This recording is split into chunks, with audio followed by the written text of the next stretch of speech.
Hello sports fans, welcome to Super Sports Central. Today, we're going to be going over my 2025 college ball playoff predictions. And a couple of things before we get into the video. The first thing, my record from conference championship week wasn't great, as I went just 3-3, and that brings my record on the season to 206-59. And second thing, we'll be having a live watch party for every college ball playoff game, where you guys get to see my live reactions and thoughts to every play as it happens, so be sure to subscribe and turn notifications so you guys don't miss that. But we'll start off in the first round just at the top of the bracket with James Madison against Oregon. And this game probably not going to be that close, as you've got Oregon, who's great, as they're 11-1, and James Madison, they're also good as they're 12-1, and they're Sun Belt champs, but they're not nearly as talented as Oregon. Although maybe they can make this game interesting. But the offense for James Madison, they're great, as they're scoring 37.3 points per game, and they've got a great run game with 245 rushing yards per game. But they get a tough matchup against the Oregon defense, allowing 15 points per game and 107 rushing yards per game. Then on the flip side, the defense for James Madison is also quite good, as they're allowing just 15.8 points per game, and they're allowing just 247 total yards per game, which ranks second best in the country. But even though the defense is great for James Madison, I think they will have a very hard time slowing down a elite Oregon offense that is putting up 38.2 points per game. But James Madison, they need to keep this game extremely low scoring because there's just no way they're going to simply outscore Oregon. That's just not going to happen. And I think they could keep this game close for the first quarter, or maybe the first half, but definitely not the entire game. I think Oregon ends up pulling away, and they end up with a pretty convincing win, and they win by a score of 38-14. We move on to Alabama at Oklahoma. And this is an interesting one, and it's a rematch of a game we saw in the regular season, where Oklahoma, they went to Alabama, and they won 23-21. But this should be another close, low-scoring game, because both these teams are pretty similar, as they both won 10 games on the season, and neither team is also playing that well, and they're also both great defensively, and their offenses aren't exactly great. But the defense for Oklahoma, they're 7th best in the country, as they're allowing about 14 points per game, and the defense for Alabama, they're 12th best in the country, allowing 17.4 points per game. Now the offense for Oklahoma, they've been okay. They're scoring 26.4 points per game, but in their last 3 games against LSU, Missouri, and Alabama, they're averaging just 19 points a game. And for Alabama, they're scoring 31.2 points per game on the season, but over the last 4 games against FBS teams, they're averaging also about 19 points per game. And quarterback Ty Simpson is also apparently dealing with a back injury. But I think this is going to be a close, low-scoring game, very similar to the first meeting, and I think this game could be the type of game where the first team to reach 20 points ends up winning. And I think that's going to be Oklahoma. Now, I know it's hard to beat a good team twice, and obviously Oklahoma's already beaten Alabama, but they were in Alabama for that game. They beat them. I definitely think they can do it at home. I think their defense is a little bit better, and I think that's the difference. And I've got Oklahoma with the win in a low-scoring game, 20-17. Next one we have is Tulane at Ole Miss. And just like Oklahoma and Alabama, this is also a rematch of a game we saw in the regular season. Although in that game it was a blowout, as Ole Miss destroyed Tulane, winning 45-10. Now I think this game could be a little bit closer, but I still don't really think it'll be that close. As the offense for Ole Miss, they're great. They're putting up 37.3 points a game, and averaging nearly 500 yards of offense per game. And they face a Tulane defense that is pretty good, as they're allowing 22 points per game, but their pass defense is awful, allowing over 250 passing yards per game. And that was a big problem for Tulane in the first meeting, as Trinidad Shambles threw for over 300 yards. And I think he's going to have a big game once again. Now the offense for Tulane, they're pretty solid. They're scoring 29.1 points per game, and they've got a good run game. And they face an Ole Miss defense that's okay, allowing 20 points per game, but their run defense is not good, allowing 150 rushing yards per game. But I'm still going to take Ole Miss to get the win here. I think Tulane could put up points and make this game somewhat close. But Ole Miss, they're definitely going to easily outscore Tulane.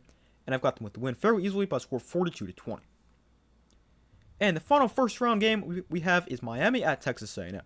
And I think this is the best game we have in the first round. As we've got Texas A&M, who's 11-1, against Miami, who's 10-2. And also, we can scroll down one further and see Ohio State has the bye there. Forgot about that. But, the offense for Texas A&M, they're great. They're putting up 36.3 points per game, and they're very balanced with a great pass game and a great run game.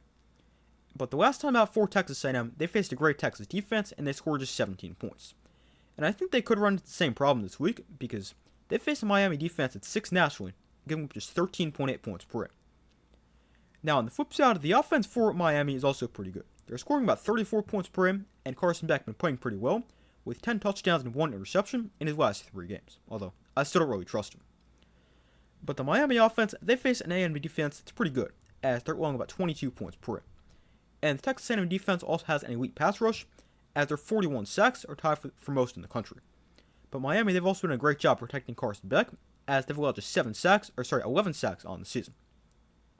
But this is another really tough game to predict because these are two pretty similar teams. Both these teams great along the line of scrimmage on both sides of the ball, and both these teams also have good quarterbacks who can be turnover prone at times. But I'm going to take Texas A&M to get the win. They've got the better offense, they're more explosive, plus they're at home, and it is extremely hard to play at Kyle Field. So I'm going to take Texas A&M to get the win by a score of 27-21. Then we move on to the quarterfinal games. Starting up with the Orange Bowl, we've got Oregon against Texas Tech. And this will be a great game if we end up getting this matchup, and I think this could be the best game of the college ball playoff. But this will be a really fun game.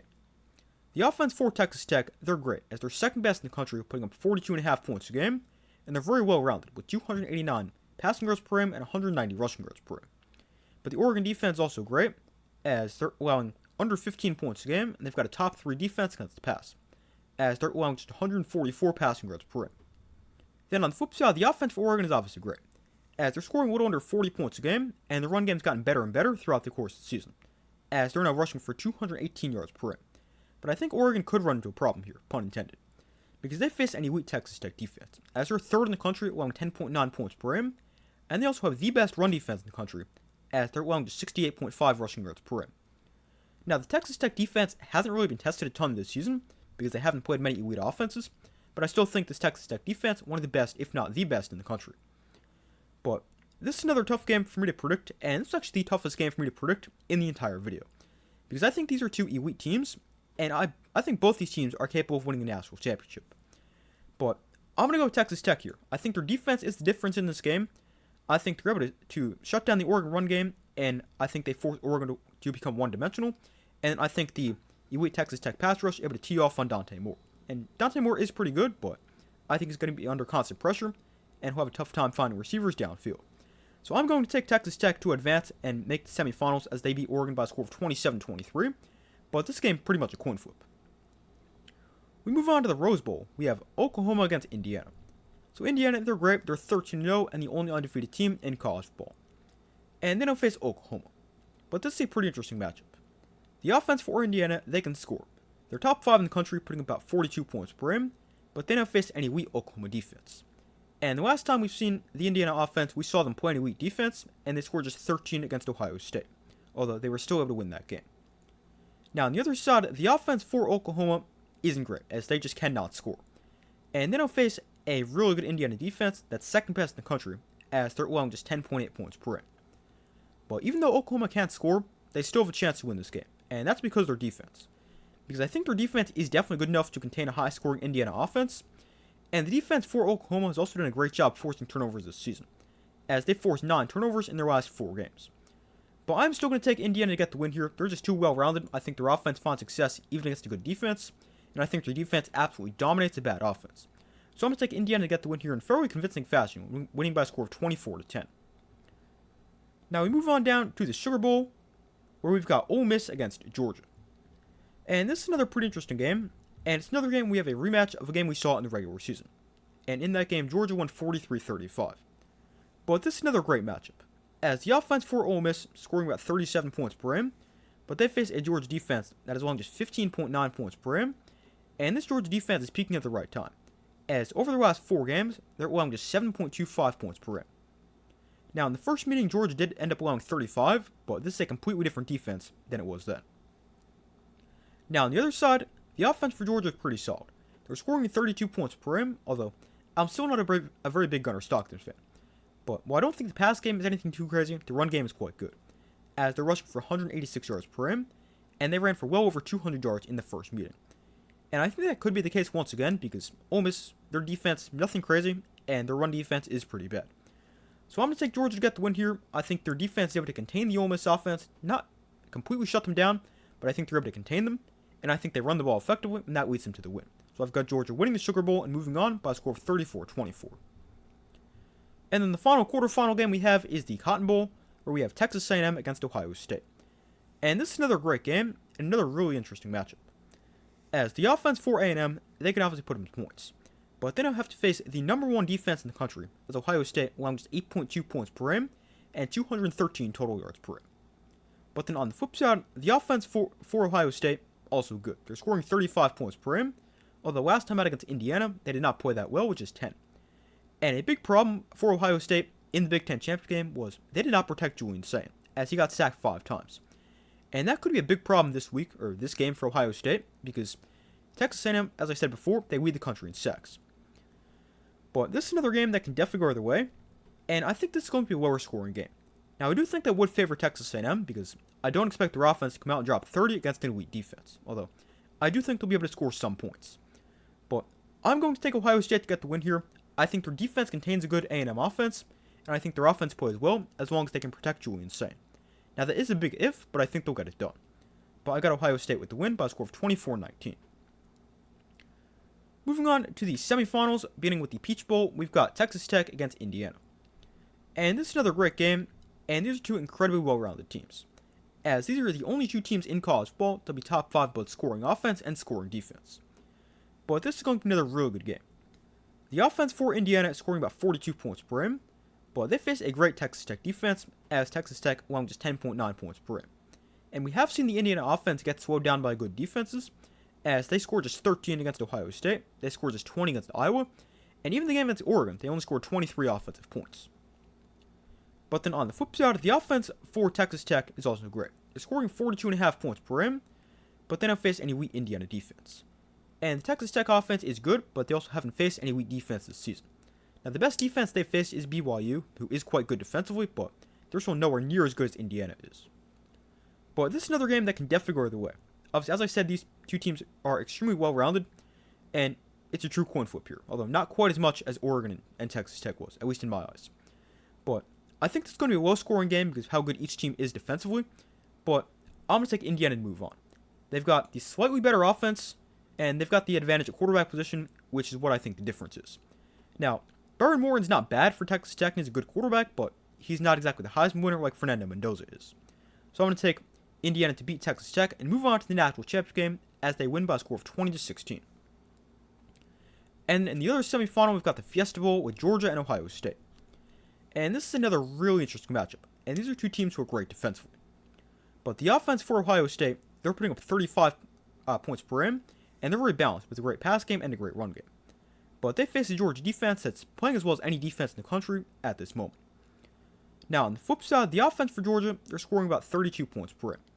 But as I said before, I don't really trust their pass game, but their run game is quite good. And that could be a problem, because they face an Ohio State defense that is allowing just 8 points per game, and they're very good against both the run and the pass, as they're allowing just 84.5 rushing yards per game, and they're the best pass defense in the country. But this is going to be another low-scoring game, because both these teams are elite defensively, and I think this game could be similar to the Indiana game for Ohio State. But the difference is, Gunnar Stockton is not Fernando Mendoza. Fernando Mendoza obviously won the Heisman. Gunnar Stockton is, in my opinion, the most overrated quarterback in the college ball playoff. So I'm going to take Ohio State to get the win. I think their offense is able to score enough against a good defense, and I don't think Gunnar Stockton good enough to beat Ohio State consistently on the outside. So I'm going to take Ohio State to get the win and move on to the national championship game and win by a score of 20-13. And that sets up a national championship game between Indiana and Ohio State, and it's a rematch of the Big Ten championship game. And it's very fitting because I believe these are the two best teams in college football. But for Ohio State, a win here would mean they're back-to-back champs, and they'd be the first back-to-back champs since Georgia did it a few years ago. And then for Indiana, if they win the national championship, it'll be their first national championship in football ever. So, pretty big deal if Indiana wins. But this is another game that should be very interesting. Now, the offense for Ohio State, they're scoring 35 points per game on the season, but the first game against Indiana, they were not good, as they scored just 10 points. But I do think they'll be a little bit better this game, although they do need to make sure they can protect Julian Sayin. But then on the other side, the offense for Indiana also wasn't amazing in the first game, with just 13 points. And I also think they'll be a little bit better this time around, even against any weak defense. But this is another game that can definitely go either way, and I think this is still going to be on the lower scoring side, although I do think we'll see a few more points scored than we saw in the Big Ten championship game. But I'm going to take Ohio State to get the win and repeat as national champions. It's hard to beat a good team twice. I do think Indiana is a very good team, but Ohio State, they're the most complete, well-rounded team in college football, and I've got them winning the national championship and beating Indiana by a score of 24-20. And the tiebreaker here, how many points will be scored in the 2025-2026 college ball playoff? I added up my score prediction for every game, and I have it as 497. And you also might notice I have a second tab open here, and that is my group I've created. If you guys want to join the group and play against me and all the viewers who watch this video, you can click the link in the description. I'll copy it and put it there, or you can just go on ESPN and search for Super Sports Central. But those are my 2025-2026 college ball playoff predictions. Thank you guys for watching. Be sure to like this video, subscribe, turn notifications. I do my best to post as often as possible. Be sure to check out the post tab on my channel, where you guys can vote on who you think win the college ball playoff games. But thank you guys for watching. I do my best to post as often as possible, and I will see you in the next video.